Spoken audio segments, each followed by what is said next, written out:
യേശുവേ നന്ദി. വളരെ സന്തോഷത്തോടും പ്രാർത്ഥനയോടും നിങ്ങളെല്ലാവരെയും കാണുകയും പ്രാർത്ഥിക്കുകയും ചെയ്യുകയാണ്. ഇന്നലെ തന്നെ 300-ലധികം ആളുകൾ നമ്മുടെ ആലയത്തിൽ അല്ലെങ്കിൽ ഇവിടെ താമസിക്കാനുണ്ടായിരുന്നു. എല്ലാവരെയും കണ്ട് പ്രാർത്ഥിക്കാനൊന്നും സമയമൊന്നും കിട്ടിയിട്ടില്ല. പക്ഷേ ശുശ്രൂഷയ്ക്ക് ശേഷം നിങ്ങൾക്കെല്ലാവർക്കും വേണ്ടി പ്രാർത്ഥിക്കും. ഇന്നൊരു നല്ല ദിവസമാണ്. ഞാൻ വിശ്വസിക്കുന്നൊരു കാര്യമാണ്, ഇവിടെ വച്ച് ദൈവം അനുഗ്രഹിക്കാൻ ആരെയൊക്കെ മനസ്സിൽ കണ്ടിട്ടുണ്ടോ അവരൊക്കെ ഈ വചനം കേൾക്കും, അവരൊക്കെ ഈ ശുശ്രൂഷയിൽ പങ്കെടുക്കും. ദൈവം കണ്ട ഒരാൾ പോലും ഈ ശുശ്രൂഷ, ഈ വചനം കേൾക്കാതെ പോകരുത്. ഓരോരുത്തർക്കും ദൈവാനുഗ്രഹം വരുന്നത് ഓരോ സമയമാണ്. ഹല്ലേലൂയ. ദൈവത്തിൻ്റെ അനുഗ്രഹം എവിടെ നിന്നാണ് വരുന്നത്? ദൈവത്തിൽ നിന്നും ദൈവത്തിൻ്റെ വചനത്തിൽ നിന്നുമാണ്. നിങ്ങൾക്കുള്ള ദൈവാനുഗ്രഹം വരുന്നത് ദൈവവചനത്തിൽ നിന്നും ദൈവത്തിൽ നിന്നുമാണ്. ആമേൻ. ഹല്ലേലൂയ. ഹല്ലേലൂയ. അത് നിങ്ങളുടെ അകത്ത് ബോധ്യമുള്ളതുകൊണ്ടാണ് നിങ്ങൾ ഇത്രയും റിസ്ക് എടുത്ത് ഇത്രയും ദൂരെയുള്ള ഈ സ്ഥലത്ത് ഇത്രയും പൈസയൊക്കെ മുടക്കി ഇവിടെ വരാനിടയായത്. നാഴിക്ക് 40 വട്ടം പ്രശ്നമാ, പ്രതിസന്ധിയാ, തകർച്ചയാ എന്ന് പറഞ്ഞുകൊണ്ടിരുന്നാൽ ഒരു പ്രശ്നവും മാറത്തില്ല. അനേകം ആളുകൾ അങ്ങനെയാണ്. അവരുടെ വീട്ടിലാണെങ്കിലും നാഴിക്ക് 40 വട്ടം പ്രശ്നമാ, എല്ലാം തകർച്ചയാ, എല്ലാം പ്രതിസന്ധിയാ എന്നൊക്കെ ഇങ്ങനെ പറഞ്ഞുകൊണ്ടിരിക്കും. ഇന്ന് നമ്മൾ നാഴിക്ക് 40 വട്ടം പ്രശ്നമാണ്, പ്രതിസന്ധിയാണെന്നല്ല പറയാൻ പോകുന്നത്.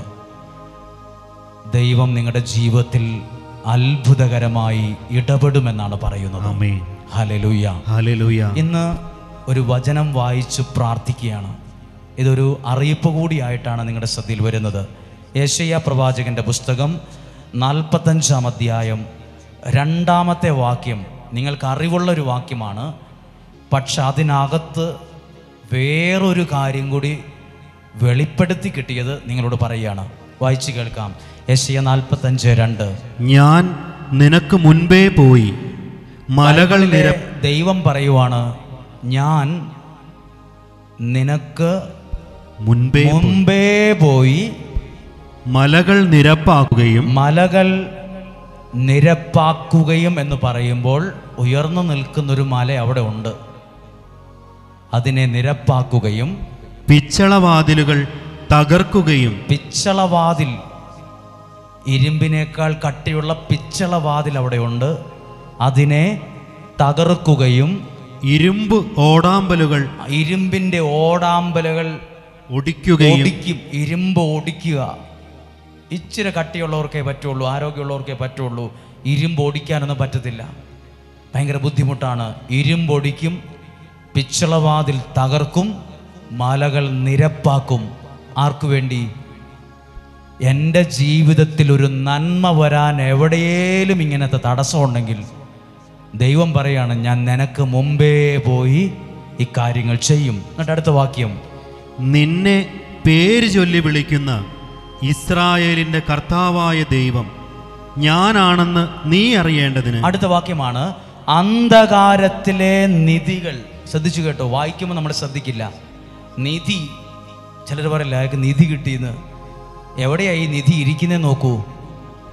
അന്ധകാരത്തിലാണ് നിധി ഇരിക്കുക. എന്തിനാ പിച്ചളവാതിലുകളും ഇരുമ്പോടാമ്പലും ഓടിച്ച് നിനക്ക് വേണ്ടി ദൈവം ഒരു വഴി തുറക്കുന്നത്?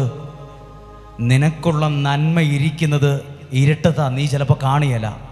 പക്ഷെ ഞാൻ നിനക്ക് മുമ്പേ പോയി നിനക്കുള്ള നന്മകൾ, അന്ധകാരത്തിലെ നിധികളും രഹസ്യ ധനശേഖരവും. രഹസ്യധനം, അതൊരു പക്ഷെ നല്ലൊരു ജോലിയായിരിക്കും, നല്ല ജീവിതമായിരിക്കും, നല്ല ഭാവിയായിരിക്കും. അത് ധനമാണ്, എന്തായാലും അത് ധനമാണ്. അത് ആർക്ക് തരും? ഞാൻ നിനക്ക് തരും. അങ്ങനെ എഴുതിയിരിക്കുന്നത്, ഞാൻ നിനക്ക് തരും. അതിനുള്ള സമയമാണിത്. ആമേൻ.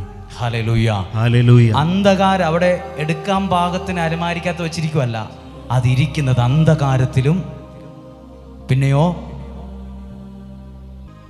അന്ധകാരത്തിലെ രഹസ്യമായിട്ടായിരിക്കുന്നത്. പെട്ടെന്ന് കാണാൻ പറ്റത്തില്ല, രഹസ്യമായിട്ട് ഒളിച്ചായിരിക്കുന്നത്. പക്ഷെ ഞാൻ നിനക്ക് മുമ്പേ പോയി അത് നിനക്ക് ഞാൻ തരും. ഞാൻ നിനക്ക് മുമ്പേ പോകും. Hallelujah, hallelujah. ഈ വചന അടിസ്ഥാനത്തിൽ ഇന്ന് പ്രാർത്ഥിക്കാനും ആരാധിക്കാനും പോവുകയാണ്. ഇന്ന് നിങ്ങളോട് പറയുമ്പോൾ ഈ മാസം 22-ാം തീയതി, ഈ മെയ് മാസം 22-ാം തീയതി മുതലുള്ള 10 ദിവസം ഉപവാസത്തോടെയുള്ളൊരു നിയോഗ പ്രാർത്ഥന ആരംഭിക്കുന്നു. അതിന് കാര്യവും കാരണവുമുണ്ട്. അതിൻ്റെ കാര്യവും കാരണം ഒരു കാര്യം പറയാം. ഒരു കാര്യം, 2.25 വർഷം കുടുംബജീവിതം ആരംഭിച്ചു കുറേ നാളുകളായി.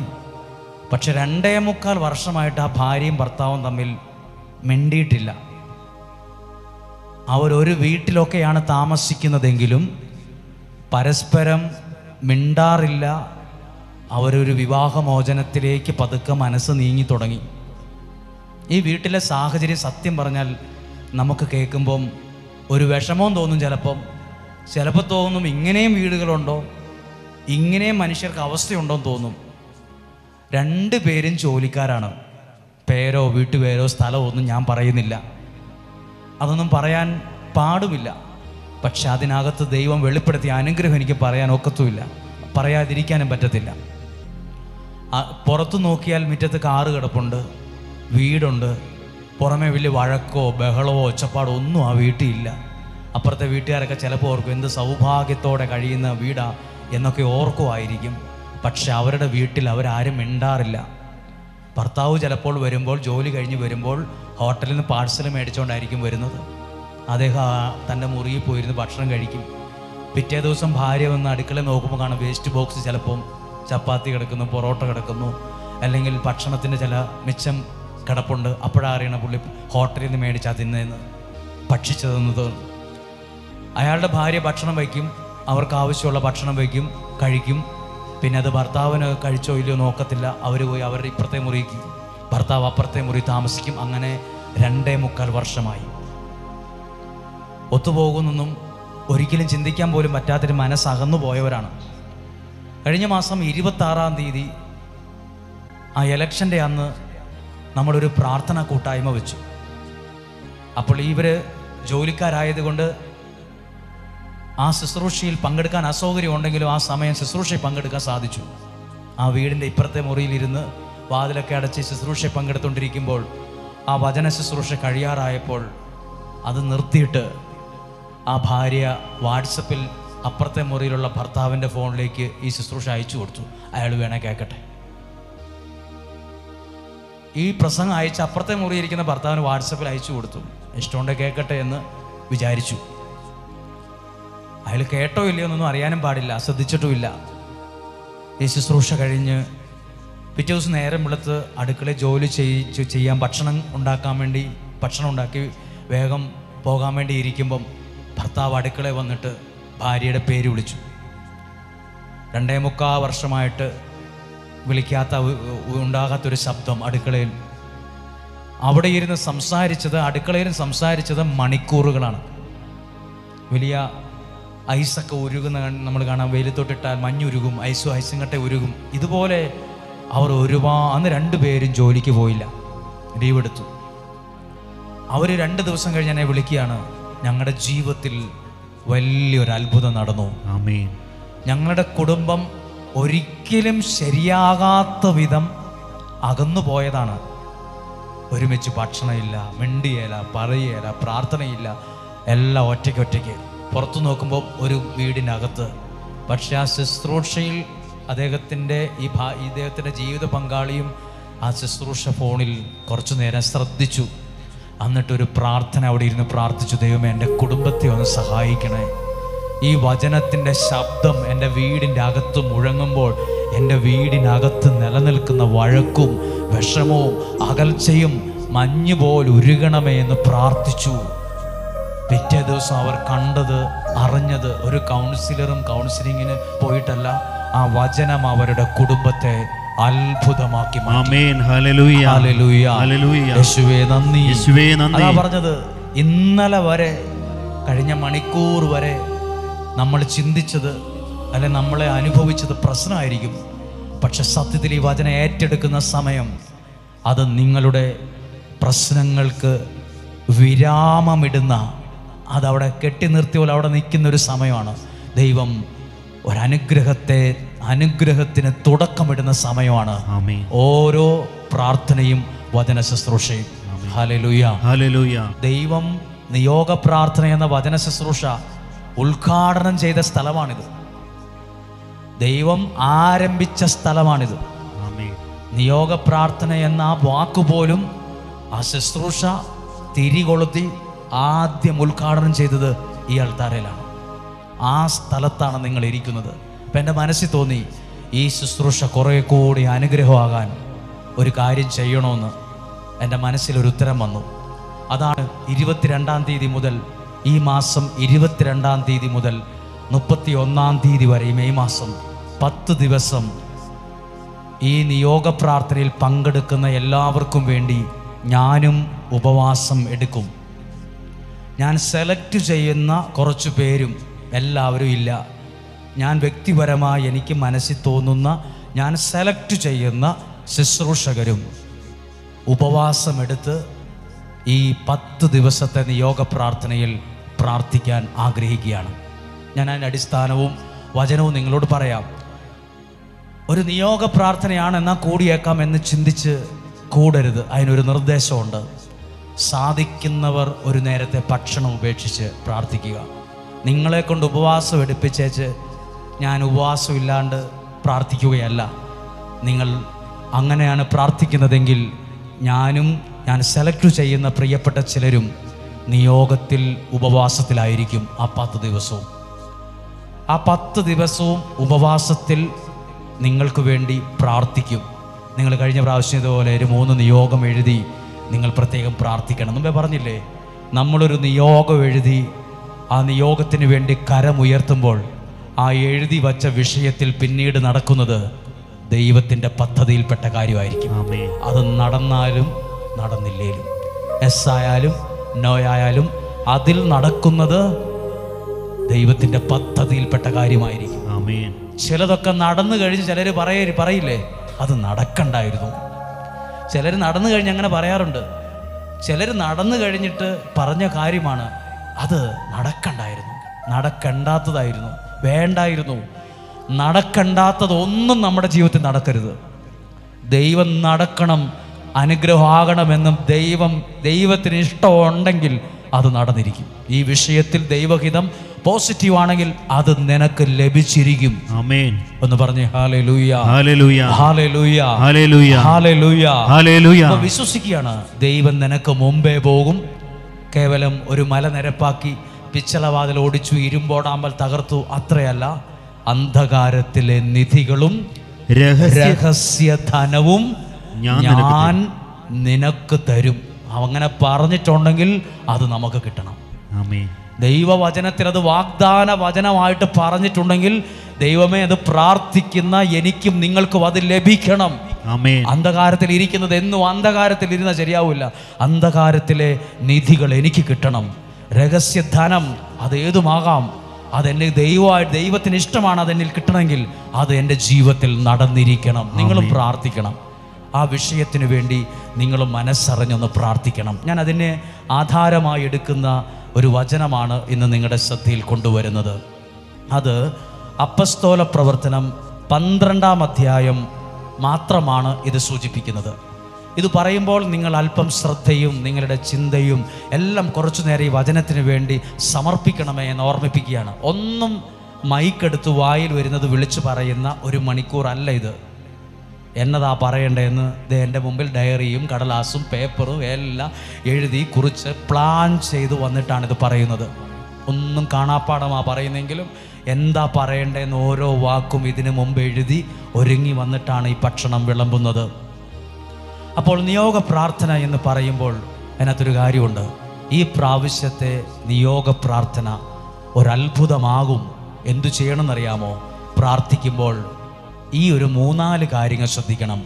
പരസ്പരം വഴക്കില്ലാതെ, അസൂയയില്ലാതെ, വൈരാഗ്യമില്ലാതെ ഒരു നേരം ഭക്ഷണം ഉപേക്ഷിച്ച് ഉപവാസമെടുത്ത് പ്രാർത്ഥിക്കണം. ആമേൻ. പ്രാർത്ഥിക്കുന്നുണ്ട് പലരും, ഒത്തിരി പ്രാർത്ഥിക്കുന്നുണ്ട്. പക്ഷെ പരസ്പരം വഴക്കുണ്ടാക്കി വിഷമിച്ചും, ഞാനാണോ വലുത് പുള്ളിയാണോ വലുത്, ഞാനാ ഇവിടുത്തെ വലിയ ആള്, നീ ഇവിടുത്തെ ദാസനാണ്, നീ ഇങ്ങനെ ഇരുന്നാൽ മതി, ഈ ചിന്തയോടെ അല്ല. അങ്ങനെ നിങ്ങൾക്ക് പ്രാർത്ഥിക്കാൻ കഴിയുമെങ്കിൽ നിങ്ങൾ ദൈവത്തിൻ്റെ ഒരു ഇടപെടൽ ആ വിഷയത്തിൽ കണ്ടിരിക്കും. ആമേൻ. നിങ്ങൾ കഴിഞ്ഞ 26-ാം തീയതി പറഞ്ഞൊരു വാക്കുണ്ട്, ഒരു കോഴിമുട്ട അത് അടവച്ചാൽ അതിനകത്ത് ജീവൻ വളരുന്നതനുസരിച്ച് ആ മുട്ടത്തോട് പൊട്ടാതിരിക്കത്തില്ല. പൊട്ടുവോ?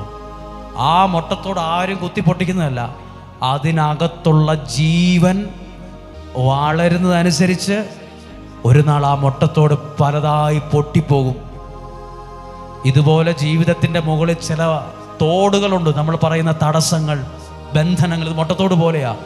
നമ്മൾ കേൾക്കുന്ന വചനവും അത് ആത്മാവിൽ എടുക്കുന്നതനുസരിച്ച് എൻ്റെ ജീവിതത്തിൻ്റെ പുറത്തു നിൽക്കുന്ന ഏത് ബന്ധനവും പലതായി പൊട്ടി തകരാതിരിക്കത്തില്ല. എൻ്റെ അകത്തത് വളരുന്നതനുസരിച്ച്, അത് വളരാതിരുന്നാൽ അത് ചീമുട്ട എന്നറിയപ്പെടും. നിങ്ങൾ കേൾക്കുന്ന വചനം നിങ്ങളുടെ അകത്ത് വളരാനും അത് ആത്മാവിൽ ബലപ്പെടാനും കാരണമാകട്ടെ. കരങ്ങൾ ഉയർത്തി പറഞ്ഞേ ഹല്ലേലൂയ, ഹല്ലേലൂയ, ഹല്ലേലൂയ, ഹല്ലേലൂയ. ഞാനിപ്പോൾ നിങ്ങളോട് പറഞ്ഞു എങ്ങനെ പ്രാർത്ഥിക്കണം. പരസ്പരം വഴക്കില്ലാതെ, അസൂയയില്ലാതെ, ഒരു മനസ്സോടെ. അങ്ങനെ ഇപ്പോൾ ഒരാൾ എന്നോട് പറഞ്ഞു, എന്നെ ഒന്നും സ്പോൺസർ ചെയ്യാൻ ആരുമില്ല, എന്നെ സ്പോൺസർ ചെയ്യാൻ ആരുമില്ല, എന്നെ കൊണ്ടുപോകാൻ, എന്നെ അങ്ങോട്ടൊന്ന് കൊണ്ടുപോകാൻ ആരുമില്ല, ഞങ്ങളെ സഹായിക്കാൻ ആരുമില്ല. അപ്പോൾ ഒരു ചോദ്യം ചോദിക്കട്ടെ, നിനക്ക് വേണ്ടി മനസ്സറിഞ്ഞ് പ്രാർത്ഥിക്കാൻ ഒരാളേലും ഉണ്ടോ? നീ രക്ഷപ്പെടും. ആമേൻ. സ്പോൺസർ ചെയ്യാൻ ആരുമില്ല, വളർത്താൻ ആരുമില്ല, അയ്യോ ഞങ്ങൾക്ക് അതിനുള്ള സാഹചര്യം ഇല്ല. നിനക്ക് വേണ്ടി പ്രാർത്ഥിക്കാൻ ഒരാളുണ്ടോ? അതാ നിന്റെ സമ്പത്ത്. ആമേൻ. ഞാൻ അതിന് തെളിവടക്കം പറയാം. അതാണ് അപ്പസ്തോല പ്രവർത്തനം 12-ാം അധ്യായം അതിൻ്റെ 5-ാമത്തെ വാക്യം ആദ്യം ഒന്ന് വായിക്കുകയാണ്. അങ്ങനെ പത്രോസ് കാരാഗൃഹത്തിൽ സൂക്ഷിക്കപ്പെട്ടു. എവിടെ സൂക്ഷിക്കപ്പെട്ടു? കാരാഗൃഹത്തിൽ. കാരാഗൃഹത്തിൽ, ജയിലിനകത്ത്, സെൻട്രൽ ജയിലിനകത്ത്. ആര്? പത്രോസ് ശ്ലീഹ ജയിലിൽ കിടക്കുകയാണ്. ജയിലിൽ കിടക്കുമ്പോൾ സത്യത്തിൽ നടക്കേണ്ട കാര്യം എന്താണ്? സ്വാധീനമുള്ളവർ രാഷ്ട്രീയക്കാരെ പോയി കാണണം, അല്ലെങ്കിൽ ഉയർന്ന നിയമവകുപ്പിൽ സ്വാധീനമുള്ളവരെ പോയി കാണണം, അല്ലെങ്കിൽ ഏതെങ്കിലും തരത്തിൽ ആളുകളെ സ്വാധീനിച്ച് ആളെ പുറത്തു കൊണ്ടുവരാൻ ജാമ്യത്തിനിറക്കുകയോ എന്തെങ്കിലും പരിപാടി ചെയ്യണം. പത്രോസ് ജയിലിൽ കിടക്കുമ്പം സഹായിക്കാൻ ആരുമില്ല, സ്പോൺസർ ചെയ്യാൻ ആരുമില്ല. പക്ഷെ അടുത്ത വാക്ക് എന്നാ നോക്കൂ, ഒരാൾ ജയിലിൽ കിടക്കുമ്പോൾ സഭ അവനു വേണ്ടി ദൈവത്തോട് തീക്ഷ്ണമായി പ്രാർത്ഥിച്ചുകൊണ്ടിരുന്നു. ഇതാണ് സമ്പത്ത്. ബെനിച്ചേട്ടാ ഇത് പിന്നീട് എടുക്കാം. സഭ ഒരാൾ ജയിലിൽ കിടക്കുമ്പം എന്നാ നടന്നെന്ന് നോക്ക്. ഒരാൾ ജയിലിൽ കിടക്കും, നമ്മൾ പറയില്ലേ, പെട്ടെന്ന് ആ രാഷ്ട്രീയക്കാരെ കണ്ടു നോക്ക്, സ്വാധീനമുള്ളവരെ കണ്ടു നോക്ക്, പൈസ ഉണ്ടെ കൊടുത്ത് എങ്ങനെയും ആ മനുഷ്യനെ പുറത്തിറക്ക്. ഇവിടെ എന്താ നടന്നത്? നിലവിലെ സാഹചര്യം ഇരുട്ട് പിടിച്ച ജയിലറയാണെങ്കിൽ അതിനെ മാറ്റാൻ എന്താ അവർ ചെയ്യുന്നറിയോ? അപ്പുറത്തൊരാളുടെ വീട്ടിൽ സഭ വഴക്കില്ലാതെ, അസൂയയില്ലാതെ, ബഹളം വയ്ക്കാതെ, എന്ന് പറഞ്ഞാൽ ഞാനാ വലുത്, നീയൊക്കെ ആരാ, ഞാൻ പ്രാർത്ഥിച്ചാൽ ശരിയാവുള്ളൂ എന്നും പറഞ്ഞ് വലിയ ആള് കളിക്കാതെ ഒരു മനസ്സോടെ പ്രാർത്ഥിച്ചൊരു പ്രാർത്ഥനയെക്കുറിച്ച് എഴുതിയിട്ടുണ്ടോ? എഴുതിയിരിക്കുന്നത് ഇങ്ങനെയാണ്, സഭ അവന് വേണ്ടി ദൈവത്തോട്, അടുത്ത വാക്കെന്താണ്? തീക്ഷ്ണമായി. ചുമ്മാതൊരു ചടങ്ങല്ല, ഉറങ്ങിയുള്ള പ്രാർത്ഥനയല്ല. നമ്മളൊക്കെ പ്രാർത്ഥന എന്ന് കേൾക്കുമ്പോഴേ നമ്മൾ ഉറക്കാൻ തുടങ്ങും. ഇത് ഉറങ്ങിയുള്ള പ്രാർത്ഥനയോ പാതി ഉറക്കത്തിൽ ഒരു മയങ്ങിയുള്ള എന്തൊക്കെയോ ചൊല്ലിക്കൂട്ടിയതല്ല. സഭ അവനു വേണ്ടി ജയിലിലിരുന്നാണോ പ്രാർത്ഥിച്ചത്? വേറെ ഒരു സ്ഥലത്തിരുന്നാണോ? വേറൊരു സ്ഥലത്തിരുന്ന്, സ്ഥലം എഴുതിയിട്ടുണ്ട്, പറയാം. ഒരു സ്ഥലത്തിരുന്ന് ജയിലിൽ കിടക്കുന്ന ഒരാൾക്ക് വേണ്ടി തീക്ഷ്ണമായി പ്രാർത്ഥിച്ചു. അത് അത്ഭുതമായി അവിടെ വെളിപ്പെട്ടു. ആമേൻ. സാഹചര്യങ്ങൾ, അന്തരീക്ഷം മാറി. Hallelujah, hallelujah. അതാ പറഞ്ഞത്. ഇതാണ്, ഈ വചനം വായിച്ചിട്ടാണ് ഈ പ്രാവശ്യത്തെ നിയോഗ പ്രാർത്ഥനയ്ക്ക് ആവശ്യമായ ദർശനം കിട്ടിയത്. 22 മുതൽ ഞങ്ങൾ ഇവിടെ ഇരുന്ന് സെലക്ട് ചെയ്ത കുറച്ച് പേരും ഉപവാസമെടുത്ത് ഈ പ്രാവശ്യത്തെ നിയോഗ പ്രാർത്ഥനയിൽ പങ്കെടുക്കുന്നവർ വിവിധ രാജ്യങ്ങൾ, ദേശങ്ങൾ, അയൽവക്കമായിരിക്കാം, ദൂരെ ആയിരിക്കാം, കണ്ടിട്ടില്ലാത്ത കേട്ടിട്ടില്ലാത്ത ആളുകൾ പ്രാർത്ഥിക്കുമ്പോൾ നിങ്ങളായിരിക്കുന്ന സ്ഥലത്ത് ചില മാറ്റങ്ങൾ ദൈവം കൊണ്ടുവരുമെന്ന് ഈ വചനത്തിൽ ഞാൻ വിശ്വസിക്കുന്നു. ഈ വചനത്തെ ഞാൻ വിശ്വസിക്കുന്നു. പറഞ്ഞേ ഹല്ലേലൂയ. ഇനി ആ സിറ്റുവേഷൻ ഞാൻ പറയാം. പ്രാർത്ഥിച്ച സ്ഥലം, പ്രാർത്ഥനയിലൂടെ വെളിപ്പെട്ട ദൈവാനുഗ്രഹം, അതെല്ലാം ഒന്ന് ഡീറ്റെയിൽ ആയിട്ട് പറയാൻ പോവാണ്. 12-ാം അധ്യായം 1-ാമത്തെ വാക്യം. അക്കാലത്ത് ഹെരോദോസ് രാജാവ്, രാജാവിന്റെ പേരാണ് ഹെരോദോസ് രാജാവ്, സഭയിൽപ്പെട്ട ചിലരെ പീഡിപ്പിക്കാൻ തുടങ്ങി. രാജാവ് ചിലരെ വല്ലാതെ ബുദ്ധിമുട്ടിക്കാൻ തുടങ്ങി. നിങ്ങളെ ആരെങ്കിലും ബുദ്ധിമുട്ടിക്കുന്നുണ്ടോ? നിങ്ങൾ ആ ബുദ്ധിമുട്ടിക്കുന്നവരെ തോപ്പിക്കാൻ നിൽക്കണ്ട. നിങ്ങൾ ദൈവത്തോട് പ്രാർത്ഥിക്ക്, സാഹചര്യങ്ങളെ മാറ്റും. ഇവിടെ ബുദ്ധിമുട്ട് അനുഭവിക്കുന്നവരുണ്ട്. വേറൊരാളോടും പറയാൻ പറ്റാത്ത സങ്കടം ചുമന്നു വന്നവർ ഇതിനകത്തുണ്ട്. അതാരോടും പറയാൻ പറ്റാത്ത വിഷമാണ്. അത്രയും സങ്കടമാണത്. ഒരാൾ എന്നോട് പറഞ്ഞു, ഗ്ലാസ് ചില്ലുപാത്രം പൊട്ടുന്നത് പോലെ പൊട്ടിയ ആളാണ് ഞാൻ. ചില്ലുപാത്രം ആ ടൈൽസേലോട്ട് ഇടുമ്പോൾ അത് 100 കഷ്ണമായി പൊട്ടും. അതുപോലെ പൊട്ടിയ ആളാണ് ഞാൻ. പൊട്ടിയ ജീവിതവും ഭാവിയാണ് എൻ്റെത്. പറഞ്ഞത് ഒരാളാണേലും 100 പേരുടെ അനുഭവം. അത് പലരുടെയും വിചാരിച്ച പോലല്ല. പൊട്ടി തകർന്ന ജീവിതങ്ങളുണ്ട് ഇതിനകത്ത്, കരയുന്നവരുണ്ട് ഇതിനകത്ത്.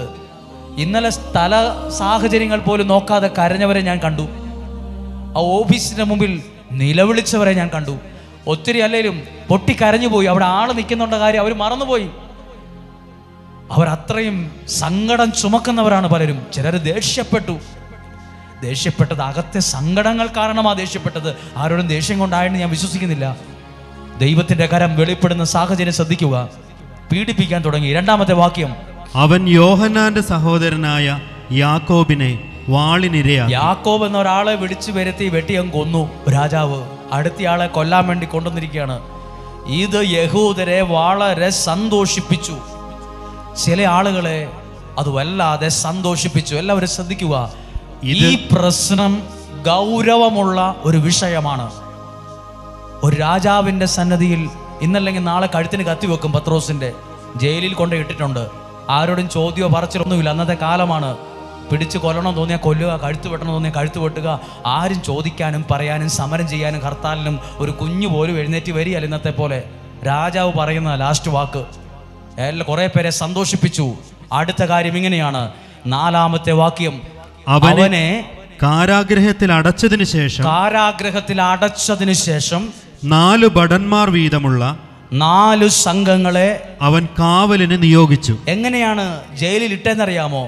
കയ്യിലും കാലിലും ചെങ്ങലക്കിട്ട് പൂട്ടി. അപ്പോൾ കയ്യിലും കാലിലും മുറുകിയിരിക്കുന്ന ചെങ്ങലയുണ്ട്. മുറുകി വേദനിക്കുന്ന അവസ്ഥയിൽ മുറുകിയിരിക്കുന്ന ചെങ്ങല. ഇതുപോലെ നിങ്ങളെ വിഷമിപ്പിക്കുന്ന ചെങ്ങല എന്താ? നിങ്ങളുടെ ജീവിതത്തെ വരിഞ്ഞു മുറുക്കിയിരിക്കുന്ന ആ ചെങ്ങലയുടെ സ്ഥാനത്ത് ഇന്ന് നിങ്ങളെ വരിഞ്ഞു മുറുക്കിയിരിക്കുന്ന സങ്കടം എന്നതാ? മക്കളെ ഓർത്തുള്ളതാകാം, ഭാവിയെ ഓർത്തുള്ളതാകാം, സമ്പത്തിനെ ഓർത്തുള്ളതാകാം, ആരോഗ്യത്തെ ഓർത്താണ്. ചെങ്ങല പോലെ അത് കയ്യേലും കാലേലും ഭയങ്കര പ്രശ്നമാണ്. ചെങ്ങല മുറുക്കിയതുപോലെ ജീവിതം മുറുകിയിരിക്കുന്നവരുണ്ട്. പ്രതിസന്ധിയിൽ ആകെ കെട്ടിപ്പിണഞ്ഞു കിടക്കുന്ന അവസ്ഥയിൽ ഊരാക്കുടുക്കി കിടക്കുന്നവരുണ്ട്. അങ്ങനെ ഒരു അവസ്ഥയിൽ ജയിലിൽ കിടക്കുമ്പോൾ, അങ്ങനെ ജയിലിൽ കിടക്കുമ്പോഴാണ് 5-ാമത്തെ വാക്യം നടക്കുന്നത്. വായിച്ചേ. അങ്ങനെ പത്രോസ് കാരാഗ്രഹത്തിൽ സൂക്ഷിക്കപ്പെട്ടു. അപ്പോൾ ഈ വ്യക്തി ഇത്രയും വലിയൊരു പ്രശ്നത്തിൽ ഇരിക്കുമ്പോൾ ഇവന്റെ ഈ പത്രോസ് ശ്ലീഹായുടെ പ്രിയപ്പെട്ടവർ ഒരു സ്ഥലത്ത് സമ്മേളിച്ച് അസൂയയില്ലാതെ വഴക്കില്ലാതെ അല്ലേലും ഇങ്ങനൊക്കെ വരുവുള്ളൂ എന്ന് പറഞ്ഞ് അങ്ങോട്ടും ഇങ്ങോട്ടും വിധിക്കാതെ ഒരു മനസ്സോടെ തീക്ഷ്ണമായി ദൈവത്തോട് പ്രാർത്ഥിച്ചു. അത് ഫലം കണ്ടു. നിങ്ങളുടെ മുമ്പിലുള്ള സാഹചര്യങ്ങളെ മാറ്റാൻ നിങ്ങൾ ഒരുമിച്ച് പ്രാർത്ഥിച്ചാൽ മതി. പ്രാർത്ഥനയുടെ കരങ്ങളെ ഉയർത്തിയാൽ മതി. ഏത് ഇരുട്ടും മാറും, ഏത് പ്രശ്നങ്ങളും മാറും. കരങ്ങൾ ഉയർത്തുമ്പോൾ നമുക്ക് വേണ്ടി പ്രവർത്തിക്കുന്ന ഒരു ദൈവം ഇന്നും ജീവിക്കുന്ന ദൈവമാണ്. ഒന്ന് കരങ്ങൾ ഉയർത്തി ഉറക്കിയെന്ന് പറഞ്ഞേ ഹല്ലേലൂയ. ചേർന്ന് പറഞ്ഞേ ഹല്ലേലൂയ. അടുത്ത വാക്യത്തിലേക്ക് വരികയാണ്. 6-ാമത്തെ വാക്യം. പരസ്യ വിചാരണയ്ക്ക് പുറത്തു കൊണ്ടുവരാൻ ഹെരോദസ് ഉദ്ദേശിച്ചിരുന്നതിന്റെ തലേ രാത്രി, നാളെയാണ് പത്രോസ്ലിഹായെ ജയിലിൽ നിന്ന് പുറത്തു കൊണ്ടുവന്ന് വിചാരണ ചെയ്ത് പ്ലാൻ ചെയ്തിരുന്നതെങ്കിൽ അതിൻ്റെ മണിക്കൂറുകൾക്ക് മുമ്പുള്ള തലേ രാത്രി. ചിലപ്പോൾ നാളെ ഓർത്ത് ഭയമുള്ളവരുണ്ട്. ഇവിടെ ഇരിക്കുന്നവർ ഇനി ഈ പ്രാർത്ഥന കഴിഞ്ഞ് വീട്ടിൽ ചെല്ലുമ്പോൾ എൻ്റെ വീടിൻ്റെ അവസ്ഥ എന്തായിരിക്കും എന്നോർത്ത് ഭയപ്പെടുന്നവർ ഇതിനകത്തുണ്ട്. എൻ്റെ നാളുകളിൽ എന്തായിരിക്കും, നാളെ ഓർത്ത് ഭയമുണ്ടോ? എൻ്റെ കുഞ്ഞുങ്ങളുടെ ഭാവി എന്തായിരിക്കും, ഇതാ നാളെ എന്തായിരിക്കും എന്ന് ചിന്തിച്ചു കൊണ്ടിരിക്കുന്നതിൻ്റെ തലേ രാത്രി ദൈവം ഇടപെട്ടു. ദൈവം നിങ്ങളുടെ ജീവിതത്തിലും അത്ഭുതകരമായി ഇടപെടും കേട്ടോ. വായിക്കുകയാണ്, ശ്രദ്ധിച്ചു വായിക്കാം. പത്രോസ് ഇരു ചങ്ങലകളാൽ ബന്ധിതനായി 2 പടയാളികളുടെ മധ്യേ ഉറങ്ങുകയായിരുന്നു. ബന്ധിതനായി 2 പടയാളികൾ അപ്പുറത്തും ഇപ്പുറത്തും നിൽക്കുക, നടുക്ക്. ഏതൊക്കെയോ പ്രശ്നങ്ങളുടെ നടുക്കാണ് നിങ്ങളും, ഏതൊക്കെയോ പ്രയാസങ്ങളുടെ നടുക്കാണ്, ഏതൊക്കെയോ പ്രതിസന്ധിയുടെ ഒത്ത നടുക്കാണ് പലരും. ഭീകരമായ കടവും പ്രശ്നവും പ്രതിസന്ധി നിങ്ങളുടെ കൊണ്ട്. അടുത്ത വാക്യം നോക്കൂ, 7-ാമത്തെ വാക്യം. പെട്ടെന്ന് കർത്താവിന്റെ ഒരു ദൂതൻ പ്രത്യക്ഷനായി. എവിടെ പ്രത്യക്ഷനായി? എവിടെ പ്രത്യക്ഷനായി? ഇരുട്ട് ഇരുട്ടി ആയിരിക്കുന്ന ആ ജയിലിനകത്ത് ദൈവത്തിന്റെ ദൂതൻ ഇറങ്ങിച്ചെന്നു. പത്രോസ്ലിഹ കടന്ന് ഉറങ്ങുക. പക്ഷെ ആ വ്യക്തിക്ക് വേണ്ടി അപ്പുറത്തൊരാൾ പ്രാർത്ഥിച്ചപ്പോൾ പ്രാർത്ഥിച്ച വിഷയത്തിന്റെ മേൽ ദൈവദൂതൻ ഇടപെടാൻ തുടങ്ങി. ഹല്ലേലൂയ. ഇത് വായിക്കുമ്പോൾ ഓർക്കുക, ഇതൊരൊറ്റപ്പെട്ട സംഭവമാണെന്ന് പറഞ്ഞ് അവസാനിപ്പിക്കുകയല്ല.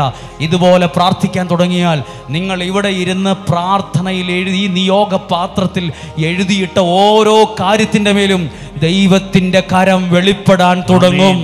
ദൈവത്തിന്റെ സഹായം നിങ്ങൾ അനുഭവിക്കും. നിലവിലെ അവസ്ഥകൾക്ക് മാറ്റം വരാൻ തുടങ്ങും. വിശ്വസിക്കുന്നു. കരങ്ങൾ ഉയർത്തി ഒന്ന് ഉറക്കെ പറഞ്ഞേ ഹല്ലേലൂയ. ചേർന്ന് പറഞ്ഞേ ഹല്ലേലൂയ. പ്രാർത്ഥിച്ചത് ജയിലിനകത്തിരുന്നാണോ? പ്രാർത്ഥിച്ചത് വേറൊരു സ്ഥലത്തിരുന്നാണോ? പ്രാർത്ഥിച്ചത് മറിയം എന്നൊരാളുടെ വീട്ടിനകത്തിരുന്ന് ഒരുമിച്ചിരുന്ന പ്രാർത്ഥിച്ചത്. പ്രാർത്ഥനയുടെ റിസൾട്ട് വന്നത് എവിടെയാ? എന്തിനാണോ പ്രാർത്ഥിച്ചത് ആ വിഷയത്തെ ദൈവം ഏറ്റെടുക്കാൻ തുടങ്ങി. ഈ നിയോഗം എഴുതി വയ്ക്കുക എന്ന് പറഞ്ഞാൽ എന്തെന്നറിയാമോ? എഴുതിയിടുന്നത് 1 രൂപയുടെ ഒരു പേപ്പറിലാണ് എഴുതിയിടുന്നത്. പക്ഷേ ദൈവം അത് നിയോഗമായി എഴുതിയിടുമ്പോൾ അതിൽ വെളിപ്പെടുന്നത് ദൈവഹിതമായിരിക്കും. അതിൽ വെളിപ്പെടാൻ പോകുന്നത് ദൈവകരമായിരിക്കും. ഒരു കാര്യവും എഴുതിയിട്ട ഒരു കാര്യത്തിലും ദൈവം ഇടപെടാതിരിക്കത്തില്ല. പറഞ്ഞേ ഹല്ലേലൂയ. ചേർന്ന് പറഞ്ഞേ ഹല്ലേലൂയ. അടുത്ത വാക്യം 7-ാമത്തെ. പെട്ടെന്ന് കർത്താവിന്റെ ദൂതൻ പ്രത്യക്ഷനായി. അടുത്ത വാക്യം ശ്രദ്ധിച്ചു വായിച്ചേ. ആ മുറിയാകെ പ്രകാശം നിറഞ്ഞു. പ്രകാശം. അടുത്ത വാക്ക് എന്നാന്ന് പറഞ്ഞ? അടുത്ത വാക്ക് എന്താ? നിറഞ്ഞു. നിങ്ങൾ വീട്ടിൽ ചെന്ന് നോക്കണം, നിങ്ങളുടെ ബൈബിളിനകത്ത് നിറഞ്ഞു എന്നൊരു വാക്കുണ്ടോന്ന്. അത്രയും നേരം അവിടെ നിറഞ്ഞുണ്ടായിരുന്നു എന്നതാ? കൂരിരുട്ട്. ജയിലിനകത്താണ്, തലേ രാത്രിയാണ്, ഇരുട്ട് മാറി. ഇപ്പൊ അവിടെ എന്നാ വന്നു? പ്രകാശം നിറഞ്ഞു. അവിടെ അവിടെ ഇരുട്ട് മാറാൻ വേണ്ടി അവരാരും വലിയ ലൈറ്റ് ഒന്നും അവിടെ ജനറേറ്റർ ഓൺ ചെയ്തിട്ടില്ല. ദൈവത്തിന്റെ ദൂതൻ ഇറങ്ങിയപ്പോൾ നിലവിലെ ആ ഇരുട്ട് എതിലേ പോയി എന്ന് അറിയത്തില്ല. ഇപ്പൊ ആ ഇരുട്ട് കാണാനില്ല. വെളിച്ചം വരുന്നിടത്ത് ഇരുട്ട് പിടിച്ചു നിൽക്കത്തില്ല. നിങ്ങൾ ദൈവവചനമാകുന്ന ഈ വെളിച്ചം വിശ്വസിക്കുമ്പോൾ നിങ്ങളെ അസ്വസ്ഥപ്പെടുത്തുന്ന ഒരു ഇരുട്ടിനും അവിടെ പിടിച്ചു നിൽക്കാനോ തുടരാനോ സാധിക്കാത്ത വിധം ദൈവശക്തി അവിടെ വരും. ഹല്ലേലൂയ. ഒന്നുകൂടെ എനിക്ക് ആ വാക്യം ഒത്തിരി സ്ഥലത്ത് ഞാൻ കണ്ടിട്ടുണ്ട്. നിലവിൽ അവിടെ ഉണ്ടായിരുന്നത് ഇരുട്ടാണ്. നിലവിൽ ഇപ്പോൾ ഈ വ്യക്തിക്കുള്ളത് കടമാണ്. നിലവിൽ ഈ വ്യക്തിക്കുള്ളത് രോഗമാണ്. നിലവിൽ ഈ വ്യക്തിക്കുള്ളത് ഒരു ജോലിയില്ലാത്ത അവസ്ഥയാണ്. നിലവിലെ നിങ്ങൾക്കുള്ളത് സമാധാനമില്ലാത്ത അവസ്ഥയാണ്.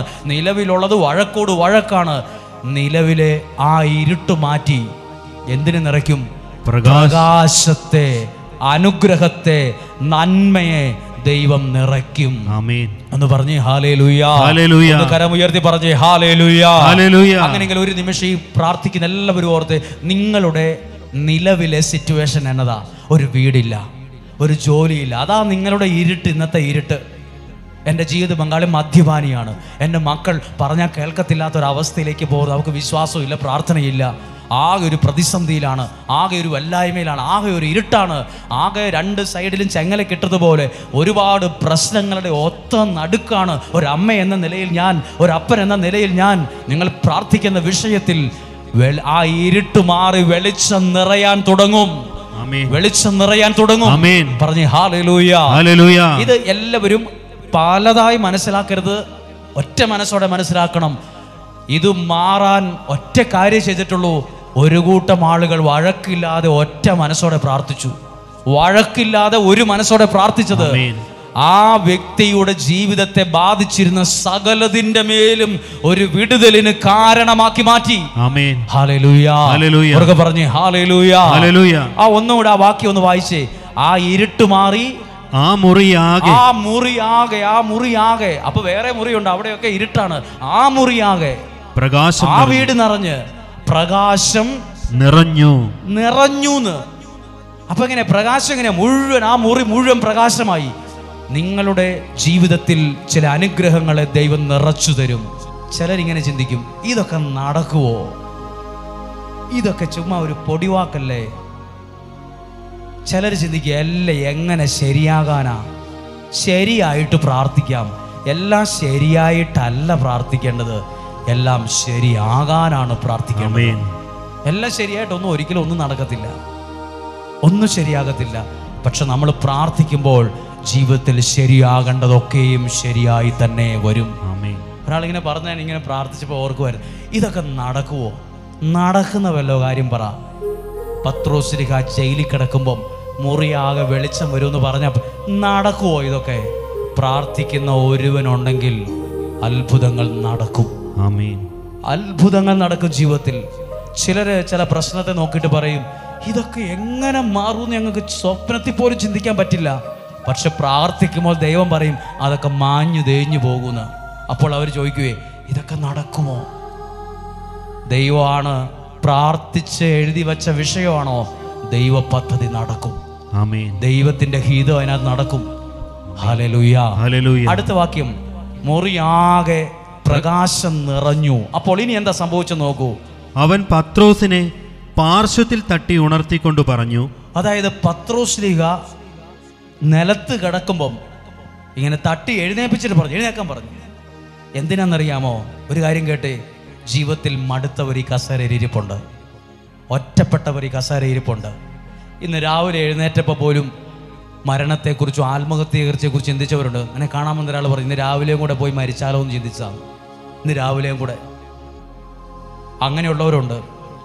നിങ്ങളെ ദൈവവചനം തട്ടി ഉണർത്തുന്ന സമയമാണിത്. അവിടെ തന്നെ കിടക്ക്, നീ ഇവിടുന്ന് എഴുന്നേക്കാനൊന്നും പോകുന്നില്ല, നിന്റെ കാര്യമൊന്നും ശരിയാകാൻ പോകുന്നില്ല എന്നല്ല പറഞ്ഞ്, എഴുന്നേൽക്ക്. എന്തിനാ എന്നെ, ആ ദേശത്തുള്ള എന്നെ ദൈവം വിളിച്ച് ഈ കസേരയെ കൊണ്ട് ഈ നിലത്ത്, അല്ലെങ്കിൽ നിലത്തും കസേരയൊക്കെ ഇരുത്തിയത്? നിന്നെ ദൈവം ഈ വചനത്തിലൂടെ തട്ടി എഴുന്നേൽപ്പിക്കണം. എഴുന്നേക്ക്. ഈ സാഹചര്യത്തിൽ മാറാൻ സമയം, ഇവിടുന്ന് പോകാൻ സമയമായി. എഴുന്നേൽക്ക്. എന്നിട്ട് എന്നാ പറഞ്ഞു? എഴുന്നേൽക്കൂ, വേഗം എഴുന്നേൽക്കൂ, വേഗം എഴുന്നേൽക്കുക. വേഗം ഇങ്ങനെ കിടന്നത് മതി. ഈ സാഹചര്യത്തിൽ നിന്ന് മാറാൻ പോവാണ്, ഒരു വിടുതൽ സംഭവിക്കാൻ പോവാണ്. വേഗം എഴുന്നേൽക്ക്. അപ്പോൾ അവന്റെ കൈകളിൽ നിന്ന് ചങ്ങലകൾ താഴെ വീണു. ചെങ്ങല ഉണ്ടായിരുന്നു, നിലവിലെ സാഹചര്യം മാറും കേട്ടോ. ഇപ്പോൾ വരെ കയ്യിലും കാലിലും ചെങ്ങലയായിരുന്നു, ഇറുക്കി പിടിച്ചിരിക്കുന്ന ചെങ്ങല മുറുകിയിരിക്കുന്ന വേദനയാണ്. പക്ഷെ ഇപ്പം അവിടെ ദൈവത്തിന്റെ ഇടപെടൽ ഉണ്ടാകാൻ തുടങ്ങിയപ്പോൾ ചെങ്ങല അഴിയാൻ തുടങ്ങി. ചെങ്ങല അഴിയാൻ വേണ്ടി ആരും പ്രാർത്ഥിച്ചില്ലല്ലോ, ദൈവമേ ചെങ്ങല അഴിക്കണേ, ചെങ്ങല അഴിക്കണേ, ആ ചെങ്ങല ഒന്ന് അഴിഞ്ഞു കിട്ടണേ. ആരും ചെങ്ങല അഴിയാൻ പ്രാർത്ഥിച്ചില്ല. നിനക്ക് വേണ്ടി കരങ്ങൾ ഉയർത്താൻ ഒരാളുണ്ടെങ്കിൽ, നിന്റെ ബന്ധനങ്ങൾ മാറാൻ പ്രത്യേകം സ്പെഷ്യൽ പ്രയർ ഒന്നും വേണ്ട. ആ ഒരൊറ്റ പ്രാർത്ഥന മതി നിന്റെ ജീവിതത്തിൽ ഒരു പുതിയ അധ്യായം വന്നു ചേരാൻ. Hallelujah, hallelujah. ചെങ്ങലകൾ അഴിഞ്ഞു എന്ന് പറയുമ്പം അഴിച്ചത് ആരോ ഉണ്ട്. ചെങ്ങല എങ്ങനെയാ തന്നെ അഴിയുക? ചെങ്ങല വലിച്ചാലൊന്നും പൊട്ടത്തില്ലല്ലോ. വല്ലോ വെൽഡിങ് മെഷീൻ കൊണ്ടുവന്ന് കട്ടർ കൊണ്ടുവന്നിട്ട് മുറിക്കണം, അല്ലെങ്കിൽ അതിൻ്റെ ലോക്ക് തുറന്നിട്ട് വേണം വിടാൻ. ഇത് അഴിഞ്ഞു എന്നാണ് ഞാൻ വിശ്വസിക്കുന്ന. ഒരു കാര്യം പറയട്ടെ, അപ്പുറത്തൊരു കൂട്ടം ആളുകൾ വഴക്കും അസൂയയും തമ്മിത്തല്ലും ഇല്ലാതെ പ്രാർത്ഥിച്ചപ്പം, ഏത് വിഷയത്തിനാണോ പ്രാർത്ഥിച്ചത് അവിടെ ദൈവത്തിന്റെ കരം വെളിപ്പെട്ടു. ആമേൻ. ഹല്ലേലൂയ. ഹല്ലേലൂയ. നിങ്ങൾ പറയില്ലേ, എൻ്റെ ജീവിത പങ്കാളിയുടെ മദ്യപാനത്തിന്റെ ആസക്തി അതുപോലെ മുറുക്കിയിരിക്കുക, ഈ മനുഷ്യൻ മദ്യപാനം നിർത്തുമോ? നിനക്ക് മനസ്സറിഞ്ഞ് പ്രാർത്ഥിക്കാൻ കഴിഞ്ഞാൽ ആ വ്യക്തിയിൽ ദൈവത്തിന്റെ കരം ആ വ്യക്തിയെ ആ ബന്ധനത്തിൽ നിന്ന് അഴിച്ചു. നിന്റെ ഉപദേശം അല്ല ഒരാളെ അഴിക്കുന്നത്. നീ എത്ര ഉപദേശിച്ചാലും ഒരാൾ അംഗീകരിക്കണം എന്നില്ല, പോടാവെന്ന് പറയും. നിന്റെ ഉപദേശമൊന്നും എൻ്റെ അടുത്ത് വേണ്ടെന്ന് പറയും. ഉപദേശമൊന്നും ആർക്കും ഇഷ്ടമല്ല. പക്ഷെ ദൈവത്തിൻ്റെ കരം ആ വ്യക്തിയിൽ ചലിക്കാൻ തുടങ്ങും. നിങ്ങളുടെ ഭവനങ്ങളിൽ ദൈവകരം വെളിപ്പെടും. ചിലർ പറയില്ലേ, ഈ സ്ഥലം വിൽക്കാൻ വേണ്ടി എന്തുവേത്രം കഷ്ടപ്പെട്ടു, പക്ഷെ ആ നിയോഗം എഴുതി പ്രാർത്ഥിച്ചപ്പോൾ, ഇന്ന് വർഗീസ് എന്ന് പറയുന്ന ബ്രദർ സാക്ഷ്യം പറയാൻ നേരത്ത് എഴുതി തന്നിരിക്കുന്ന ഒരു സാക്ഷ്യമാണ്. വിൽക്കാൻ പറ്റാത്തൊരു സ്ഥലം, അല്ലെങ്കിൽ പല കാര്യങ്ങൾ തടസ്സമായിരുന്നു. എങ്ങനെയാണ് നടന്നത്? പ്രാർത്ഥിച്ചപ്പോൾ ദൈവകരം അവർക്ക് വേണ്ടി വെളിപ്പെടാൻ തുടങ്ങി. ദൈവകരം അവർക്ക് വേണ്ടി പ്രവർത്തിക്കാൻ തുടങ്ങി. വിശ്വസിക്കുന്നവർ പറഞ്ഞേ ഹല്ലേലൂയ, ഹല്ലേലൂയ, ഹല്ലേലൂയ. ചെങ്ങലകൾ അഴിഞ്ഞു. അടുത്തത്, ദൂതൻ അവനോട് പറഞ്ഞു. ദൂതൻ അവനോട് പറഞ്ഞു. എന്നാ പറഞ്ഞെന്ന് കേൾക്കൂ, എന്നാ പറഞ്ഞു നോക്കൂ. നീ അരമുറുക്കി. ഒരു കാര്യം പറയാ, എവിടെയോ ടൂറ് പോകുന്ന പോലെ ഒരുങ്ങാൻ പറയുക. ഒരുങ്ങാൻ പറയും. ജയിലിൽ കിടക്കുന്ന ആള് പുറത്തിറങ്ങുമ്പോൾ അരമുറുക്കാനും ചെരുപ്പ് ധരിക്കാനും പറയണം. കിട്ടിയ സമയം കൊണ്ട് രക്ഷപ്പെടാനല്ലേ പറയേണ്ടത്? അവിടെ ഒരുക്കുന്നൊരു ദൈവത്തെ കാണാം. ഒരുക്കുവാണ്. എന്നൊക്കെ പറഞ്ഞു? അരമുറുക്കണം, പാദരക്ഷകൾ അണിയുക, ചെരുപ്പ് കൊണ്ടുവരാൻ പറഞ്ഞു, ചെരുപ്പിടാൻ പറഞ്ഞു. അവൻ അങ്ങനെ ചെയ്തു. അവൻ നോക്കൂ, ഇവൻ ഒരു പ്രശ്നത്തിൽ പത്രോസ്ലിഹ ജയിലിൽ കിടക്കുമ്പോൾ ആ അവസ്ഥയിൽ നിന്ന് പ്രാർത്ഥനയ്ക്ക് ഉത്തരമായി പുറത്തു കൊണ്ടുവന്നപ്പം ചുമ്മാ ഏതേലും കോലത്തിൽ ജയിലിൽ കിടക്കുന്ന കോലത്തിലല്ല കൊണ്ടുവന്നത്. വസ്ത്രവും അരമുറുക്കി ചെരുപ്പ് ധരിച്ച് മേലങ്കി ധരിച്ച് ആഘോഷമായിട്ടാ നിന്നെ ദൈവം പുറത്തു കൊണ്ടുവരുമ്പോൾ പലരും അത്ഭുതപ്പെടും കേട്ടോ. നിന്റെ അവസ്ഥ, ഇന്നത്തെ അവസ്ഥ കണ്ട് പരിതപിച്ചവരും പരിഹസിച്ചവരും ഉണ്ട്.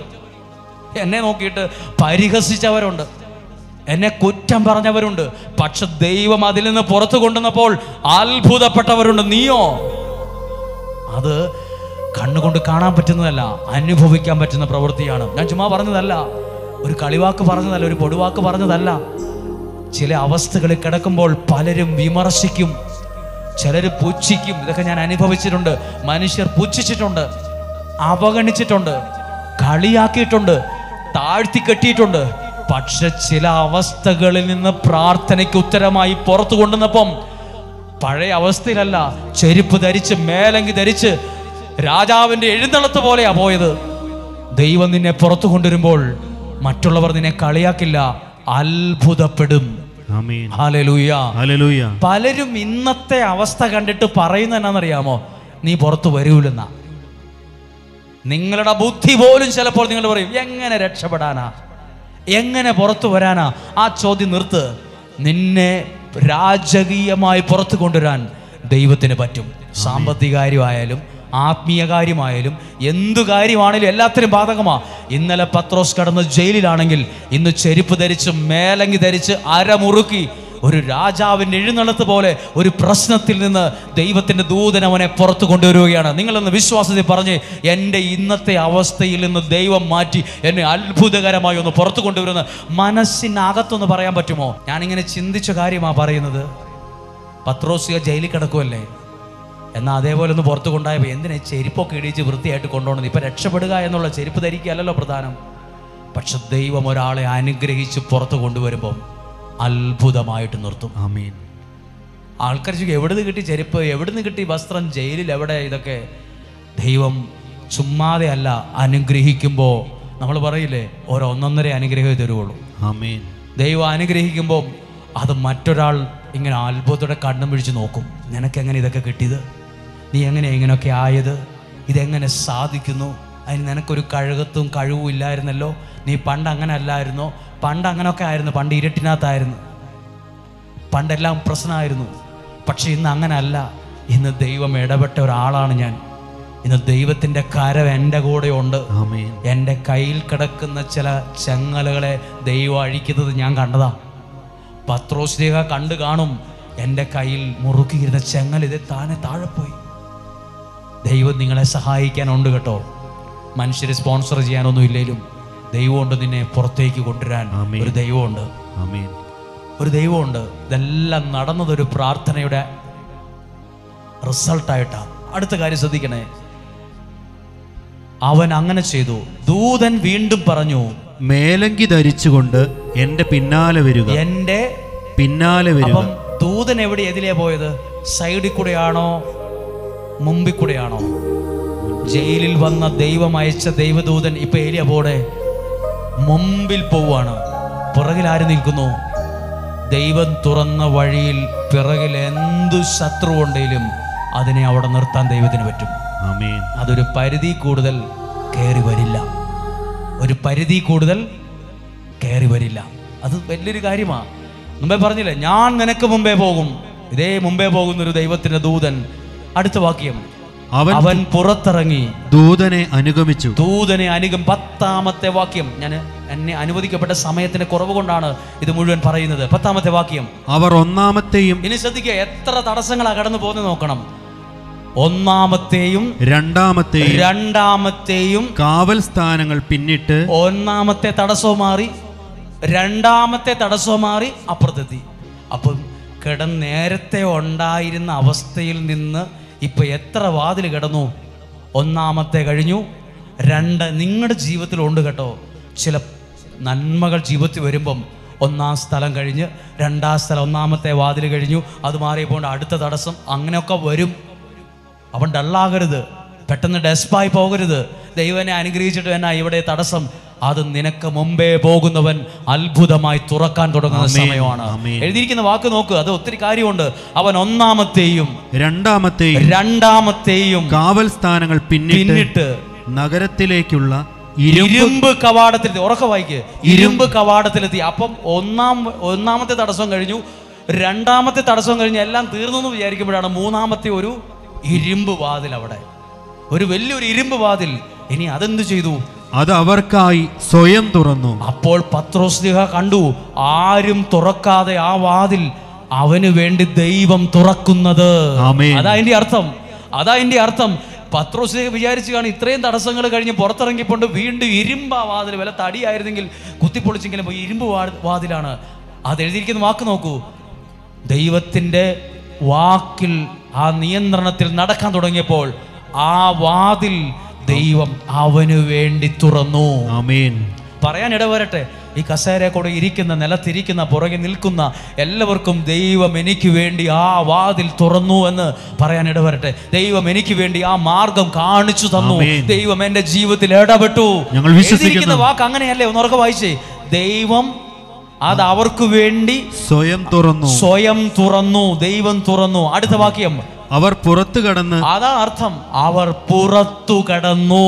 അപ്പൊ ഒന്നാമത്തെ തടസ്സം, രണ്ടാമത്തെ തടസ്സം, പിന്നെ ഇരുമ്പ് വാതില്, ഇതെല്ലാം കടന്ന് പുറത്തു കടന്നു. നിങ്ങൾ പുറത്ത് കടക്കും. ആമേൻ. കൈനോട്ടക്കാരൻ പറഞ്ഞു പുറത്ത് കിടക്കൂലെന്ന്, അല്ലെങ്കിൽ മുഖം നോക്കുന്നവൻ പറഞ്ഞു ശരിയാകാൻ സാധ്യതയില്ലെന്ന്. വിശുദ്ധ ബൈബിൾ പറയുന്നു, ദൈവം നിന്നെ നോക്കി പറയുന്നു, നീ പുറത്തു കടക്കും. ഏത് വിശ്വസിക്കണം? ദൈവത്തിന്റെ വാക്ക് ആകാശം മാറിയാലും ഭൂമി മാറിയാലും മാറാത്ത, വള്ളി പുള്ളിക്ക് മാറ്റമില്ലാത്ത ഈ ദൈവവചനം എന്നെ നോക്കി പറയണം, നീ പുറത്തു കിടക്കും. നീ പുറത്തു കിടക്കും. ഞാൻ എന്റെ ദൈവത്തിന്റെ നാമത്തിൽ പുറത്തു കിടക്കും. ചേർന്ന് പറഞ്ഞേ ഹല്ലേലൂയ.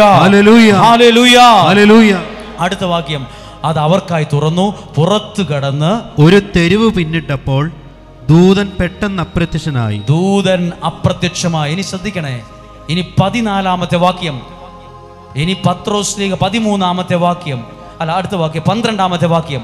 ഇക്കാര്യം ഗ്രഹിച്ചപ്പോൾ, ഈ കാര്യമൊക്കെ ഇവനിങ്ങനെ പുറത്ത് കിടന്നപ്പോൾ എങ്ങോട്ട് പോകും, ഇനി എവിടെയാ ഒരു പോക്കടമുള്ളത് നോക്കി നിൽക്കുമ്പോൾ മർക്കോസ് എന്ന് അപരനാമമുള്ള യോഹന്നാന്റെ അമ്മയായ മറിയത്തിന്റെ വീട്ടിലേക്ക് പോയി. ഈ പാതിരാത്രിക്ക് അവിടുന്ന് പുറത്തിറങ്ങി യോഹന്നാന്റെ അമ്മയായ മറിയത്തിന്റെ വീട്ടിൽ പോയി പാതിരാത്രിക്ക് വാതിലിൽ മുട്ടി.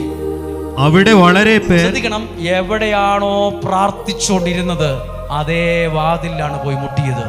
ഇനി എന്താ സംഭവം? അവിടെ വളരെ പേർ സമ്മേളിച്ച് പ്രാർത്ഥിച്ചുകൊണ്ടിരിക്കുകയായിരുന്നു. നിങ്ങളുടെ ഉറക്കെ വായിച്ച് എന്തെടുക്കുമായിരുന്നു? പ്രാർത്ഥിച്ചുകൊണ്ടിരിക്കുകയല്ലായിരുന്നു. ടി വിയിൽ ഒരു സിനിമ കണ്ടുകൊണ്ടിരിക്കുവല്ലായിരുന്നു, എന്തോ വർത്താനം പറഞ്ഞുകൊണ്ടിരിക്കുവല്ലായിരുന്നു. പാതിരാത്രിക്ക് ഒരു കാര്യത്തിന് വേണ്ടി പ്രാർത്ഥിച്ചുകൊണ്ടിരിക്കുമായിരുന്നു. നിങ്ങൾ ഏത് കാര്യത്തിനാ സമയം നോക്കാതെ പ്രാർത്ഥിച്ചു കൊണ്ടിരിക്കുന്നത്? ബൈബിൾ വചനം പറയുന്നുണ്ട്, മടുപ്പ് കൂടാതെ പ്രാർത്ഥിക്കണമെന്ന്. പ്രാർത്ഥിച്ചു കൊണ്ടിരിക്കുവായിരുന്നു. പ്രാർത്ഥിച്ച വിഷയമാണ് ഇപ്പൊ കൺമുമ്പിൽ വന്ന് കയറിയുന്നത്. ആർക്കു വേണ്ടി പ്രാർത്ഥിച്ചോ അതാ ഇപ്പൊ വാതിലിന്റെ പുറത്തു നിൽക്കുന്നത്. നിങ്ങൾ ഇന്ന് പ്രാർത്ഥിക്കുന്ന ഈ നിയോഗമില്ലേ, അത് നിങ്ങളുടെ ജീവിതത്തിന്റെ പുറത്ത് കാത്തു നിൽക്കും നിങ്ങൾക്ക് വേണ്ടി. അത് നിങ്ങൾക്കുള്ള അനുഗ്രഹമായി നിങ്ങളുടെ മുമ്പിൽ അത് വെളിപ്പെടും. അത് പ്രാർത്ഥിക്കുകയായിരുന്നു. 13-ാമത്തെ വാക്യം, അവൻ പടിവാതിൽക്കൽ മുട്ടിയപ്പോൾ, വാതിലെ പോയി ഇങ്ങനെ ഈ മനുഷ്യൻ മുട്ടിയപ്പോൾ, പ്രാർത്ഥിച്ചുകൊണ്ടിരുന്നവർ ആ വീട്ടിൽ ജോലി എടുക്കുന്ന റോധ എന്ന പെണ്ണിനോട് പറഞ്ഞു, പോയി നോക്ക, ആരോ വാതിലെ മുട്ടുന്നുണ്ട്, പോയി നോക്കാൻ പറഞ്ഞു. ഉടനെ അവിടെ ജോലി ചെയ്യുന്ന റോധ എന്ന പെൺകുട്ടി ആരാ ഈ പാതിരാത്രിക്ക് വാതിലിൽ മുട്ടുന്നതെന്നറിയാൻ ചെന്ന് നോക്കുമ്പോൾ ഈ മനുഷ്യർ ആർക്കു വേണ്ടിയാണോ പ്രാർത്ഥിച്ചത് അതാ അത്ഭുതമായി ചെരുപ്പ് ധരിച്ച് അരമുറുക്കി മേൽവസ്ത്രം ധരിച്ച് രാജാവിനെ പോലെ പുറത്തു നിൽക്കുന്നു. പ്രാർത്ഥിച്ച വിഷയം. അപ്പോൾ പോയ വ്യക്തി, വാതിൽ തുറക്കാൻ പോയ വ്യക്തി വാതിൽ തുറക്കുന്ന കാര്യം മറന്നുപോയി.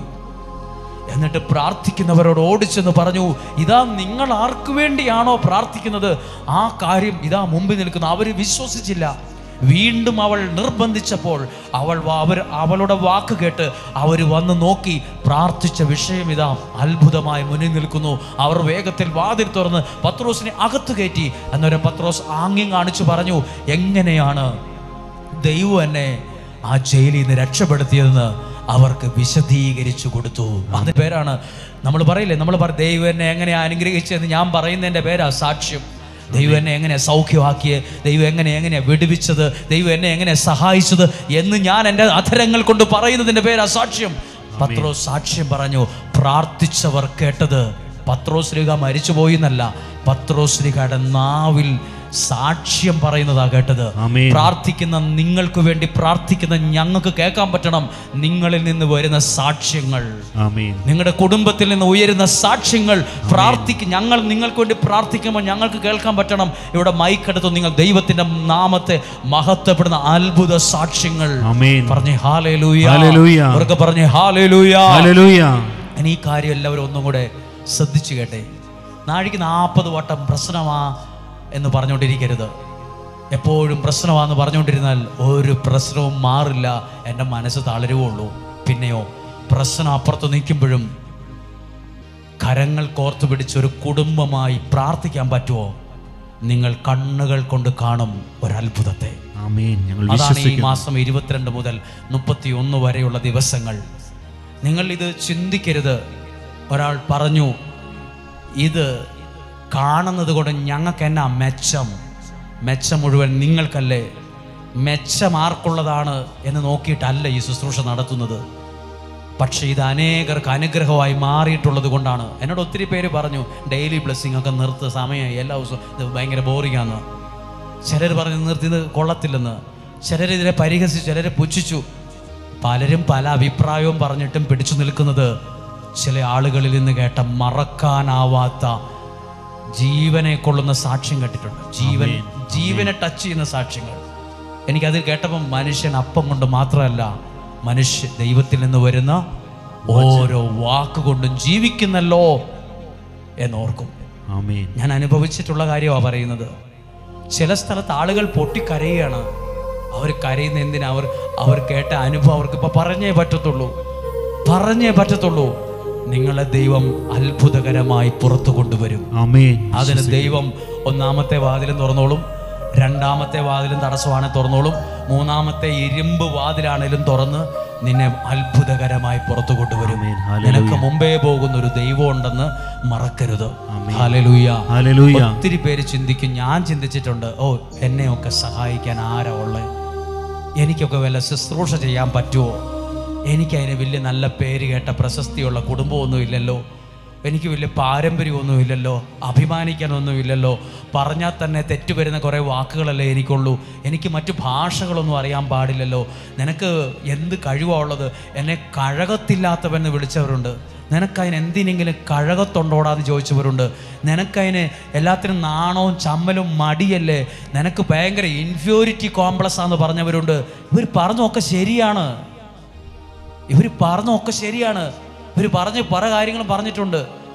ഒരു ഒരു ഒരു ഒന്നും വേണ്ട. ഒരു ധ്യാനം പണ്ട് നടത്തുമ്പോൾ പാട്ട് പാടാൻ ഒരാളെ വിളിച്ചാൽ പോലും വരത്തില്ലായിരുന്നു. പാട്ട് പാടാനോ, പാട്ടുകാരൻ വേറെ പാട്ടുകാരോട് ചോദിക്കും, ഈ പുള്ളി എങ്ങനെയുണ്ട്, പുള്ളി ഒരു ഗുണമില്ല, എന്നാ ഞാൻ വരുന്നില്ല എന്ന് പറയും.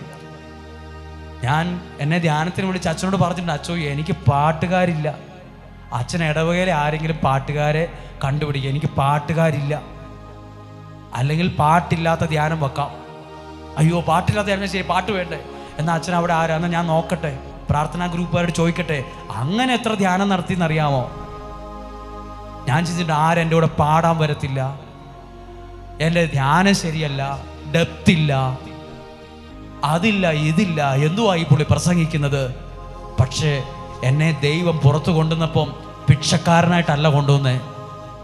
ചെരുപ്പിട്ട് മേൽവസ്ത്രം മേലങ്കി ധരിപ്പിച്ച് അരമുറുക്കി ഏതാണ്ട് എയർപോർട്ടിൽ വന്ന് ഇറങ്ങണ പോലെയാണ് കൊണ്ടുപോയത്. രാജകീയമായിട്ടാണ് കൊണ്ടുപോയത്. നിന്ദിച്ചവരുടെ മുമ്പിൽ ദൈവം അത്ഭുതവാക്കിയാണ് നിർത്തിയത്. നിന്ദിച്ചവരുടെ മുമ്പിൽ. പണ്ട് ഞാനൊരു വീട്ടിൽ ചെന്നപ്പം വീടിൻ്റെ വാതിൽ ചാരിയിട്ട അനുഭവം എനിക്കുണ്ട്. ആ പുള്ളി വരുന്നുണ്ട്, വാതിൽ അടച്ചിട്ടേക്കാൻ. ഇന്ന് എന്നെ വീട്ടിൽ കൊണ്ടുപോകാൻ ആഗ്രഹിക്കുന്ന ഒരാളേലും കാണും. ഞാൻ കാറുമായിട്ട് വരാം, വീട്ടിൽ വരുമോ എന്ന്. എൻ്റെ വീട്ടിൽ വന്ന് ഞാൻ ചിന്തിക്കും ദൈവം ഒരാളെ കൊണ്ടുവരുമ്പോൾ അത്ഭുതമായി കൊണ്ടുവരും. അപ്പോൾ ഒരാൾ ചോദിക്കും, എടാ നിന്റെ കൊച്ച് എങ്ങനെയാ അവിടെ പോയെ, നിന്റെ ആരെങ്കിലും അവിടെ ഉണ്ടോന്ന്, നിന്റെ ആരെങ്കിലും ആ രാജ്യത്തുണ്ടോന്ന്, നിന്റെ മകൻ എങ്ങനെ പോയി.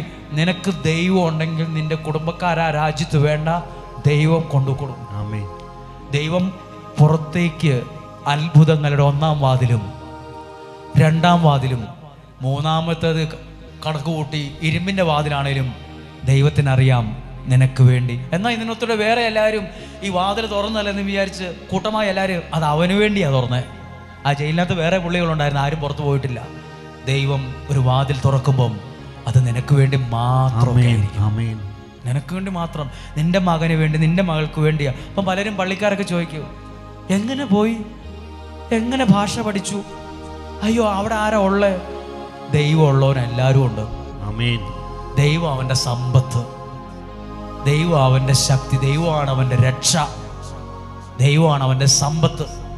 ദൈവസമ്പത്തായിട്ടുള്ളവന് ഇവിടെയുള്ള ഇച്ചിരി സമ്പത്ത് കുറഞ്ഞാലും അവനറിയാം അത് 4 ഇരട്ടിയായി ദൈവം തന്നോളൂ. ഹല്ലേലൂയ.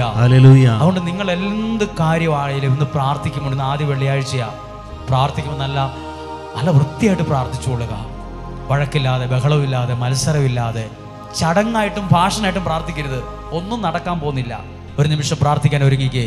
പ്രാർത്ഥിക്കാൻ ഒരു വിധി കേൾക്കണം. ഇന്ന് ജയിലിൽ കിടക്കുന്ന പോലെ വരിഞ്ഞ് മുറുങ്ങിക്കിടക്കുന്ന അനുഭവത്തിൽ നിൽക്കുന്നവരുണ്ട്, വിഷമിക്കുന്നവരുണ്ട്. പക്ഷേ ഇപ്പം നിങ്ങൾ ചിന്തിക്കും, എനിക്ക് വേണ്ടി ആരും പ്രാർത്ഥിക്കാനില്ലല്ലോ. ഞങ്ങളുണ്ട്. 22-ാം തീയതി മുതൽ 31-ാം തീയതി വരെ ചുമ്മാ ഒരു ചടങ്ങും ഫാഷനായിട്ട് പ്രാർത്ഥനയല്ല, ഒരു നേരം ഉപവാസം എടുത്ത് നിങ്ങൾക്ക് വേണ്ടി പ്രാർത്ഥിക്കുന്ന ഉപവാസ നിയോഗ പ്രാർത്ഥനയാണ്. ഇന്ത്യൻ സമയം 5:30 മുതൽ 5:45 വരെ 10 ദിവസമുള്ളൂ. സ്കൂൾ തുറക്കുന്നതിന് മുമ്പുള്ള ദിവസമാണ്. അത് കൂടുതലായി നിങ്ങളുടെ കുഞ്ഞുങ്ങൾ അനുഗ്രഹിക്കപ്പെട്ടു വരണം. റിസൾട്ടൊക്കെ വരുമ്പോൾ നല്ല തീരുമാനം എടുക്കാൻ പറ്റണം. നല്ലതുപോലെ അനുഗ്രഹമുള്ള ഒരു തലമുറയെ കൊണ്ടുവരാൻ ഇങ്ങനെ ആരെങ്കിലുമൊക്കെ പ്രാർത്ഥിക്കാൻ വേണം. ഒരു കാര്യം കൂടി ഓർക്കുവാണ്, ഇത് മെയ് മാസമാണ്, ജൂൺ 1 സ്കൂൾ തുറക്കും. ഞാൻ ഈ ദേശത്തുള്ളവരെ അറിയിപ്പായിട്ട് പറയുകയാണ്, ഏതെങ്കിലും മാതാപിതാക്കൾ നിങ്ങളുടെ കുഞ്ഞുങ്ങൾക്ക് ബുക്ക് മേടിക്കാനോ ബാഗ് മേടിക്കാനോ കുട മേടിക്കാനോ ബുദ്ധിമുട്ട് അനുഭവിക്കുന്നുണ്ടെങ്കിൽ പോകുന്നതിന് മുമ്പ് അല്ലെങ്കിൽ ഈ ദിവസങ്ങളിൽ അങ്ങനെ ആരെങ്കിലും പരിചയമുണ്ടെങ്കിൽ നിങ്ങളുടെ പേരും വീട്ടുപേര് വീട്ടുപേര് ഫോൺ നമ്പറും എഴുതി തരിക, വിളിച്ചാൽ കിട്ടുന്ന നമ്പറും തരിക. ഞങ്ങൾ നിങ്ങളെ ആ വിധത്തിൽ സഹായിക്കാൻ ആഗ്രഹിക്കുന്നുണ്ട്. അതൊരു പാഴ്വാക്കല്ല. അത് നിങ്ങൾ എഴുതി ഒന്നെങ്കിൽ ഈ അൾത്താരയിൽ നിൽക്കുന്ന തങ്കച്ചൻ ബ്രദറിനോ തങ്ങൻ ചേട്ടനോ കൊടുക്കുക, അല്ലെങ്കിൽ ഓഫീസിൽ കൊടുക്കുക. ആ പേരെഴുതി ഫോൺ നമ്പർ എഴുതി, ഞങ്ങൾ നിങ്ങളെ ഇവിടെ പരസ്യമായിട്ടൊന്നുമല്ല, നിങ്ങളെ വേണ്ട വിധത്തിൽ ആ കാര്യത്തിനായി ബാഗ് മേടിക്കാനോ ബുക്ക് മേടിക്കാനോ കുട മേടിക്കാനോ ബുദ്ധിമുട്ട് അനുഭവിക്കുന്നവരുണ്ടെങ്കിൽ ഞങ്ങൾ നിങ്ങളെ ദൈവനാമത്തിൽ സഹായിക്കുന്നതായിരിക്കും. ഹല്ലേലൂയ. അത് പരസ്യമായിട്ടായിരിക്കത്തില്ല. നിങ്ങൾ നൽകുന്ന നമ്പറെ വിളിച്ച് നിങ്ങൾക്ക് എത്താൻ പറ്റുന്ന ദിവസം നിങ്ങൾക്ക് താഴെ അതിന് വേണ്ട ക്രമീകരണങ്ങൾ ഞങ്ങൾ ചെയ്യാൻ ആഗ്രഹിക്കുന്നുണ്ട്. ഒരു നിമിഷം എഴുന്നേറ്റ് നിൽക്കാം. എല്ലാവരും പ്രാർത്ഥിച്ചേ. കർത്താവേ, കയ്യിൽ കിടന്ന ചെങ്ങല പോലെ വരിഞ്ഞു മുറുക്കുന്ന ഒരുപാട് പ്രശ്നം. നിങ്ങളുടെ വീട് 350 കിലോമീറ്റർ അപ്പുറത്തായിരിക്കും, അല്ലെങ്കിൽ 600 കിലോമീറ്റർ അപ്പുറത്തായിരിക്കും, 50 മീറ്റർ അപ്പുറത്തായിരിക്കും, 100 കിലോമീറ്റർ അപ്പുറത്തായിരിക്കും, 50 കിലോമീറ്റർ അപ്പുറത്തായിരിക്കും. നിങ്ങൾ ആയിരിക്കുന്ന സ്ഥലങ്ങളിൽ ചില വെളിച്ചം വരാൻ നിങ്ങളുടെ പ്രാർത്ഥനയ്ക്ക് ദൈവം ചില മനുഷ്യരുടെ ജീവിതത്തിൽ ഇതുപോലെ വെളിച്ചം വരും കേട്ടോ. തെറ്റായ ബന്ധത്തിലും മദ്യത്തിലും മയക്കുമരുന്നിലും അടിമപ്പെട്ട് ഒരു കാലത്തും ശരിയാകുകയില്ലെന്ന് പറഞ്ഞ മനുഷ്യൻ മാറിയതായി എനിക്കറിയാം. ആ മനുഷ്യന്റെ അകത്ത് വെളിച്ചം ഉണ്ടായത് ഇതുപോലുള്ള നിയോഗത്തിൽ പ്രാർത്ഥിച്ചപ്പോഴാണ്. ആമേൻ. ആ വഴക്കുണ്ടാക്കിയും ബഹളം വെച്ചും അസൂയയും വാശിയും വൈരാഗ്യത്തിൽ ഇരുന്ന് പ്രാർത്ഥിച്ചാൽ ഒരു ചുക്ക് നടക്കത്തില്ല, ഒന്നും നടക്കാൻ പോകുന്നില്ല. വെറുതെ പ്രാർത്ഥിച്ചു എന്നൊരു പേര് മാത്രം. എന്നാൽ മനസ്സൈക്യപ്പെട്ട് 2 or 3 പേർ എൻ്റെ നാമത്തിൽ ഒരുമിച്ച്, ചുമ്മാതല്ല ഒരുമിച്ച് ഒരു മനസ്സോടെ ഒന്ന് നിന്നേ. നിങ്ങളാരും മത്സരിച്ച വാശിയോടെയല്ല. ഇവിടെ അത്ഭുതം നടക്കും. നിങ്ങളുടെ ഭവനം നിങ്ങളുടെ മനസ്സിൽ കണ്ടേ, ആ നിയോഗത്തെ മനസ്സിൽ കണ്ടേ, എന്നിട്ടൊന്ന് പ്രാർത്ഥിച്ചേ. പ്രാർത്ഥിക്കാനൊന്ന് ഒരുങ്ങിക്കേ. ഈ കാര്യം ഓർത്തേ, ചെങ്ങല താഴെ വീണു എന്നല്ല, ഇനി പത്രോസ്ലീഹ എങ്ങനെയേലും ഒന്ന് പുറത്തിറങ്ങിയൊന്നല്ല, എങ്ങനെയേലും അല്ല പുറത്ത് കൊണ്ടുവന്നേ, എങ്ങനെയേലും അല്ല. കാലിൽ ചെരുപ്പൊക്കെ ധരിപ്പിച്ച് നല്ല അരമുറുക്കി മേൽവസ്ത്രം ധരിപ്പിച്ച് രാജാവിന്റെ എഴുന്നള്ളത്ത് പോലെയാ ഈ പ്രശ്നം ഇന്ന് പുറത്തു കൊണ്ടുവന്നത്. പത്രോസ്ലീഹ പോലും വിചാരിച്ചു ഇതേതോ സ്വപ്നമാണ്, ഇത് യാഥാർത്ഥ്യമല്ലെന്ന്. കുറച്ച് കഴിഞ്ഞപ്പോഴാണ് ബോധ്യപ്പെട്ടത്. പ്രാർത്ഥിക്കുന്ന നിനക്ക് പോലും ചിലപ്പോൾ കുറച്ച് കഴിഞ്ഞായിരിക്കും ചില നന്മകളെ കുറിച്ച് നീ ബോധ്യപ്പെടുന്നത്, ചില അനുഗ്രഹങ്ങളെ ബോധ്യപ്പെടുന്നത്. എവിടെയാ നിങ്ങൾക്ക് വിടുതൽ ആവശ്യം? ആ വിഷയത്തെ മനസ്സിൽ കണ്ട് 2 കരങ്ങളൊന്ന് ഉയർത്തിപ്പിടിക്കാമോ? കർത്താവ്, ഇപ്പോൾ പ്രാർത്ഥിക്കുന്ന പ്രാർത്ഥനകൾ പല വിഷയങ്ങൾക്ക് വേണ്ടി ഒറ്റ മനസ്സോടെയാണ്. ഇവിടെ പത്രോസിന് വേണ്ടി പ്രാർത്ഥിച്ച ഒരു കൂട്ടം ആളുകളെ പോലെയാണ് ഞങ്ങളുടെ വീട്ടിലുള്ളവർ. ഒന്നാമത് ഒത്തിരി കഷ്ടപ്പെട്ടും മടുത്തും ക്ഷീണിച്ചു ഇവിടെ വന്നത്. അതിനൊരു അനുഗ്രഹം തന്നേ വിടാവുള്ളൂ. ഞങ്ങൾക്ക് അങ്ങയുടെ സഹായം വേണം. അങ്ങ് നൽകുന്ന വിടുതൽ ഞങ്ങൾക്ക് വേണം. ഞാനൊരു കാര്യം ഈ കരങ്ങൾ ഉയർത്തി പ്രാർത്ഥിക്കുന്നത് നിങ്ങളോട് ചോദിക്കട്ടെ. പത്രോസ് ജയിലിൽ കിടക്കുമ്പോൾ എവിടുന്നാ ഈ ചെരുപ്പ് വന്നത്? എവിടുന്നാ ഈ മേലങ്കി വന്നത്? ഇതൊക്കെ എവിടെന്നോ ജയിലിൽ കിടക്കുന്നവരുടെ ചെരുപ്പൊക്കെ എടുത്ത് മാറ്റിവെക്കും. എവിടുന്നാ? ദൈവത്തിന്റെ ദൂതൻ, ദൈവം കൊടുത്തയച്ച നന്മകൾ അവനെ അവിടെ എത്തിച്ചു. ആ ജയിലിൽ എവിടുന്നാ ചെരുപ്പിടാൻ പറഞ്ഞു, വസ്ത്രം ധരിക്കാൻ പറഞ്ഞു. രാജകീയമായി നിങ്ങളെ അത്ഭുതകരമായി പുറത്തു കൊണ്ടുവരും, അത്ഭുതകരമായി പുറത്തു കൊണ്ടുവരും. ആരും സഹായിക്കാനില്ല, അയ്യോ എന്നെ ആരും സ്പോൺസർ ചെയ്യാനില്ല, അയ്യോ എന്നെ എല്ലാവരും കുറ്റപ്പെടുത്തുക. നിന്നെ അത്ഭുതകരമായി സഹായിക്കുന്ന ഒരു ദൈവമുണ്ട്. നിലവിലെ ഇരുട്ട് മാറ്റുന്ന ഒരു ദൈവമുണ്ട്. നിലവിലെ സാഹചര്യങ്ങൾ മാറ്റുന്ന ദൈവമുണ്ട്. സ്പോൺസർ ചെയ്യാൻ ആരുമില്ലെങ്കിലും പ്രാർത്ഥിക്കാൻ ഒരാളും. കരങ്ങളെ ഉയർത്തി ഒന്ന് അധരം തുറന്ന് സ്തുതിച്ച് ജനത്തിന്റെ മേൽ വെളിപ്പെടുന്ന അനുഗ്രഹത്തിന് വേണ്ടി, ഈ ജനത്തിന്റെ മേൽ വെളിപ്പെടുന്ന നന്മകൾക്ക് വേണ്ടി പ്രാർത്ഥിക്കുന്നു. പ്രാർത്ഥിക്കുന്നു. അത്ഭുതങ്ങൾ സംഭവിക്കട്ടെ, അടയാളങ്ങൾ സംഭവിക്കട്ടെ. ഇന്ന് ജീവിക്കുന്ന യേശുവിന്റെ നാമത്തിൽ വിശ്വസിക്കുന്നു.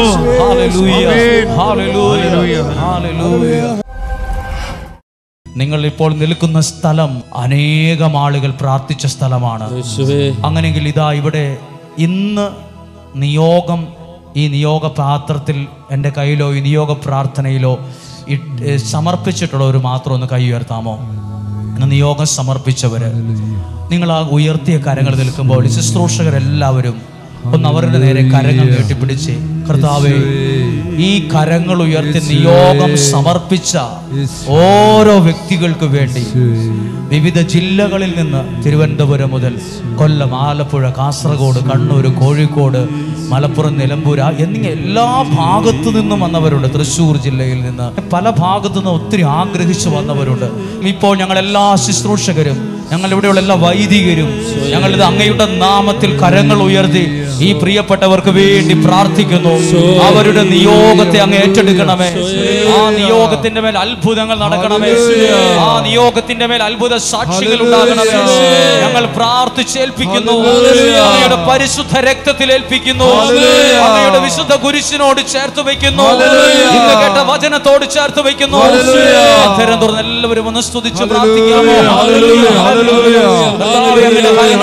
കരമടിച്ച് സ്തുതിക്കുന്നു. ഇസ്രായേൽ ജനത്തെ ദൈവം വഴി നടത്തിയപ്പോൾ ഉണ്ടല്ലോ, പിറകെ ഫറവോയുടെ സൈന്യം ചീറിപ്പാഞ്ഞു വന്നു. പക്ഷേ അധിക ശത്രുവിന് പിന്തുടരാൻ പറ്റിയില്ല. അതിനെയെല്ലാം ദൈവം ചതറിച്ചു കളഞ്ഞു. നിങ്ങൾ ദൈവത്തിൻ്റെ വഴിയിലേക്ക് കയറുമ്പോൾ, ദൈവ പദ്ധതിയിൽ സഞ്ചരിക്കാൻ തുടങ്ങുമ്പോൾ നിങ്ങളുടെ എല്ലാ അസ്വസ്ഥതകളും മാറിപ്പോകും. ദൈവം അതിനെ മാറ്റും. കരങ്ങൾ ഹൃദയത്തോട് ചേർത്ത് 3 പ്രാവശ്യം നിയോഗ പ്രാർത്ഥന ചൊല്ലി നിങ്ങളെ നിങ്ങളുടെ നിയോഗത്തെ സമർപ്പിക്കുകയാണ്. നസ്രായനായ യേശുവേ, എല്ലാ നിയോഗങ്ങളെയും അങ്ങിന്ന് സ്വീകരിച്ച് എന്നെ അനുഗ്രഹിക്കണമേ, സാധിച്ചു തരണമേ. നസ്രായനായ യേശുവേ, എല്ലാ നിയോഗങ്ങളെയും അങ്ങിന്ന് സ്വീകരിച്ച് എനിക്ക് സാധിച്ചു തരണമേ, എന്നെ അനുഗ്രഹിക്കണമേ. നസ്രായനായ യേശുവേ, എല്ലാ നിയോഗങ്ങളെയും അങ്ങിന്ന് സ്വീകരിച്ച് എന്നെയും എന്റെ കുടുംബത്തെയും അനുഗ്രഹിക്കണമേ. എന്റെ ആഗ്രഹങ്ങളെ സാധിച്ചു തരണം. വിശ്വസിച്ച് ഞാൻ എന്റെ ഭവനത്തിലേക്ക് പോകുന്നു. വിശ്വസിച്ച് ഞാൻ പോകുന്നു. ഞാൻ ഒരു അത്ഭുതത്തെ കാണും. ഞാനൊരു അടയാളം കാണും. എന്റെ ദൈവം എന്നെ അനുഗ്രഹിക്കും.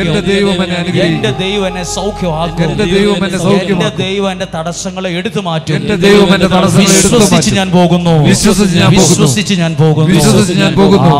ആമേൻ.